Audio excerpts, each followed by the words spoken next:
It's not surprising that Trump would be so bold in asking for such a large donation. The cash-strapped former president is facing a litany of very expensive legal problems, and as previously reported, he's using some campaign donor money to pay his legal bills. On top of that, he's falling far behind Joe Biden's fundraising operation. But the Washington Post story makes it clear that Trump was never that much different from all of the politicians he claimed were corrupt. As David Graham writes in The Atlantic, quote, many people took Trump's frankness about how the system works to mean that he wouldn't act the same way as the politicians he excoriated. What this report shows is that he's no different. Trump was describing transactionalism, not critiquing it. And the idea that Donald Trump would ever object to transactionalism is absurd, end quote. Joining me now, David Graham, staff writer for The Atlantic, and Noah Bookbinder, president and CEO of the watchdog organization Citizens for Responsibility and Ethics in Washington. Welcome to both of you. Thank you for being here. David, let me start with you and your really important article. As you point out, Donald Trump's meeting and offer to these executives is, quote, entirely legal and absolutely corrupt, end quote. Let's talk about that. This is how it's always been, but you hint at the idea that Donald Trump always suggested he was different. He can't be influenced, he can't be bought because he's rich. This is saying all of the quiet parts completely out loud. Yeah, I mean, there's this really powerful moment I recall from 2016 when he was criticized by other Republicans for having given to Hillary Clinton. And he says, well, of course I did, and then they do what I want. She came to my wedding. You know, you get what you want this way. And he's showing that that wasn't something he had a problem with. This is exactly what he's doing. And in fact, I think it's maybe worse than a lot of politicians because he's doing it so openly. He's making very clear what the quid pro quo is without any kind of pretense. It's just right here. You give me money, I'll do what you want me to do. Noah, one of the things that I think you've been trying to articulate for many years is the fact is on the surface, this is entirely legal, and as David says, absolutely corrupt. And it's part of a system of corruption, right? Donald Trump has hardly broken any new ground on anything. He just does it. He just does the things that we think good people don't do, or at least don't talk about having done.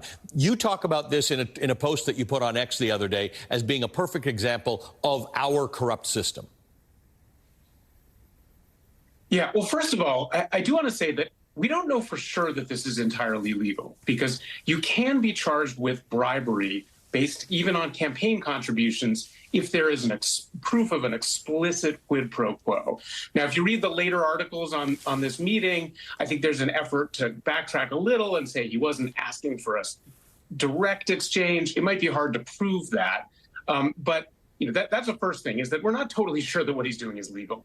But this idea that you can get vast amounts of money in campaign contributions, not just to your campaign, but to super PACs and dark money nonprofits from very wealthy people and huge corporations. And of course, they are going to want policies that benefit them in exchange for that money. That is baked into our system, the system that the Supreme Court really supercharged when it allowed all kinds of huge money contributions in Citizens United and subsequent cases. This is what happens. Donald Trump just goes further and puts it out there more openly than just about anybody else, and really highlights the corruption of this system that we have. And to Noah's point, David, there would have to be a deep examination into the details of what was said and how it was said. And Donald Trump is masterful at saying things that skirt actual rules and laws. But for there to be a quid pro quo or a deal or a bribe or something like that, there has to be some implication that I'll do this if you do this. There are two issues here. One is that Donald Trump's probably going to do the stuff that he promised to do regardless, and this is sort of an encouragement. Or, as you detect in your writing, there's an implicit threat. Right. I mean, Trump clearly is favorable to fossil fuels, but he also mostly looks out for himself. And so there is, I think, a threat here. If you don't give this money to me, maybe I'll keep the law the way it is. And he's shown that, you know, vengefulness is the theme of this campaign.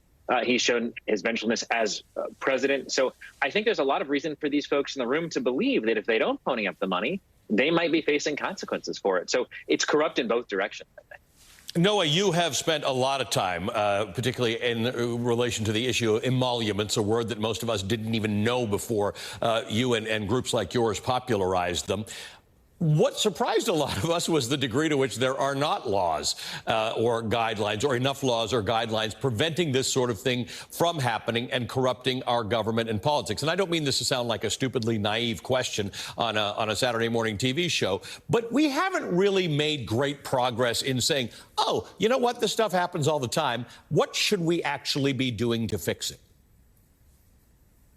That's right. I mean, there was an effort after the Trump presidency to pass some expansive legislation aimed at voting rights, which is obviously a different issue, but also at money in politics and having more disclosure and less leeway. And that effort came up just a couple of votes short in the Senate, and that was very unfortunate. And you know, again and again, people sort of throw up their hands and say, well, we have this system with all this corruption. What are you going to do about it? And of course, you can do things. You can pass laws. You can change the system. And we need to do that. And I think, you know, we see that not just in what Donald Trump is doing in this meeting that's reported, but also in what these executives are doing. These are the same executives who, in the wake of February 6th, said, you know, we're not going to support people who undermined our democracy. And there they are, these couple of years later, meeting with Donald Trump, courting his support, hearing his offer, his demands that they give $1 billion to his campaign. Again, just sort of pretending that these problems don't exist when they're in fact solvable problems. David, this is interesting because given the profitability of the oil companies, $1 billion, I think they literally need to tip a vending machine over to deal with that. So if there is such a deal on the table, it's a remarkable deal for the oil companies. But what's the problem here? Is it Donald Trump's corruption? Is it the fact that, as Noah said, we've forgotten some of these pledges that corporate America, which is more trusted than government these days, made to say we're not going to encourage this kind of behavior? Because I don't think this moves the political needle one bit. This could turn out to be a huge scandal, and I'm not sure one vote in America will change because of it. Yeah, I mean, I hate to be too optimistic. I do think it's helpful to see somebody saying it just this open. Not only because of Trump's reputation, but because everybody, you know, suspects that these sorts of deals are being made, but they don't see them out in the open. And so for Trump to say so, I think shows both who he is and how the system works. And I hope that can drive some support for the kind of reforms that Noah's talking about. Let's hope. We appreciate it. We've got to talk about these things just so that people know they're happening, and hopefully that does lead to some decision-making. Guys, thanks very much. David, thanks for your great article. David Graham is a staff writer for The Atlantic. Noah Bookbinder, thank you for your continued great work on trying to bring integrity into the system. He's the president and CEO of Citizens for Responsibility and Ethics in Washington. You'll know it better as CREW. Coming up, thousands of Palestinians right now being forced to flee what was once seen as a safe haven, with a ceasefire deal still in limbo. We'll head to Cairo for the latest. And later in this week's Velshi Band Book Club feature, imagine a perfect society with no war and no suffering. All you had to do was give up all the things that make you human. Would you do it?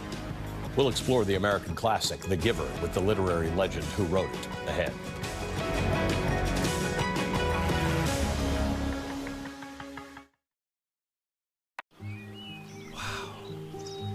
Incredible, isn't it? Yeah.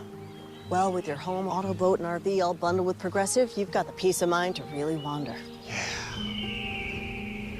Yeah, I just hope it stays this way. Once word gets out about these places, they tend to... Are you done? And there it is. But at least your vehicles are protected. Let's hit the road. Hey, fam. I am just at this beautiful lake that I just discovered, practicing gratitude, manifesting abundance. I definitely looked up to my dad when I was younger. To me, he felt like a superhero. He was the son of a cocoa farmer. Education got him out of his village to build a stable life for him and his family. Comcast was our first provider after we moved to the United States. Watching Nigeria win gold in the Olympics was a link to being back home. Now I work at Comcast as part of the team that created our AI highlight technology, which uses AI to detect the major plays in a sports game. Goals, penalties, big plays, the things you don't want to miss. Giving millions of fans like my dad and me new ways of catching up on their favorite sport.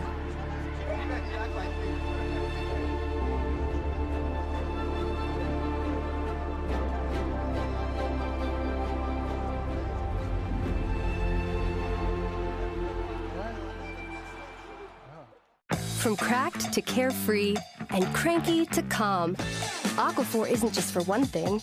It's Aquaphor so many things. Care for cuticles and chapped cheeks. Hydrate lips to elbows. Slug your face or smooth on a highlight. It's from the #1 dermatologist-recommended brand for dry, cracked skin. Relief is never out of reach with our gentle, fragrance-free formulas. So when it comes to soothing skin for the whole family, there's before and then there's Aquaphor.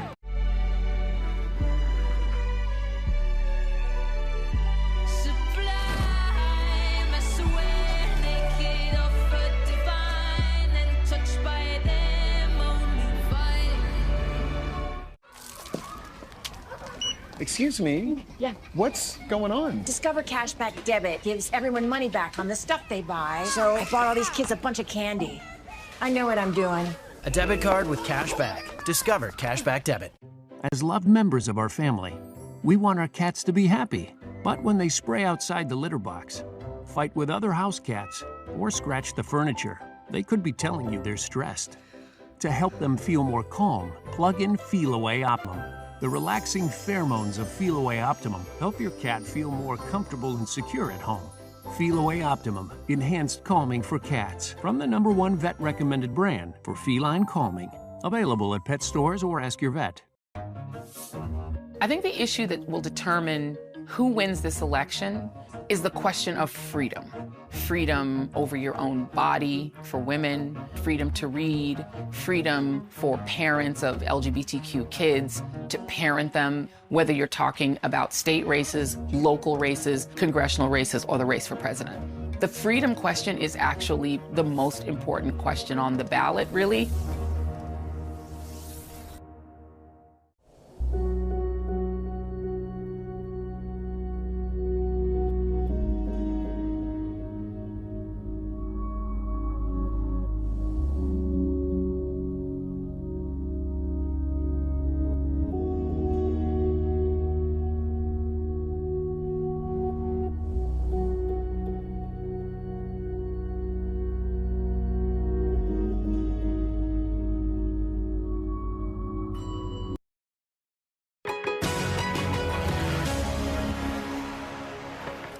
Right now, thousands of Palestinians are attempting to flee Rafah, Gaza's southernmost city, where more than 1 million people are now sheltering.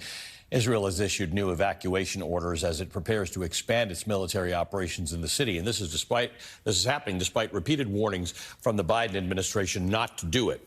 Just yesterday, the State Department issued a report to Congress saying that it is, quote, reasonable to assess that Israel has violated international law in Gaza using American-supplied weapons. But the U.S. says it doesn't have verified specific instances that would justify withholding military aid. And the report stops short of accusing Israel of violating the terms of U.S. weapons agreements. Meanwhile, any hope for a ceasefire deal is being balanced on the edge of a knife. Joining us now from Cairo is NBC international correspondent Hala Garani. Hala, let's talk about this. There is something of a timeline developing here. In addition to the roughly 35,000 Palestinians who are dead, this invasion or attack on Rafah, which Israel says is necessary to completely annihilate Hamas, causes a remarkable logistical problem because that's where they told everybody to go.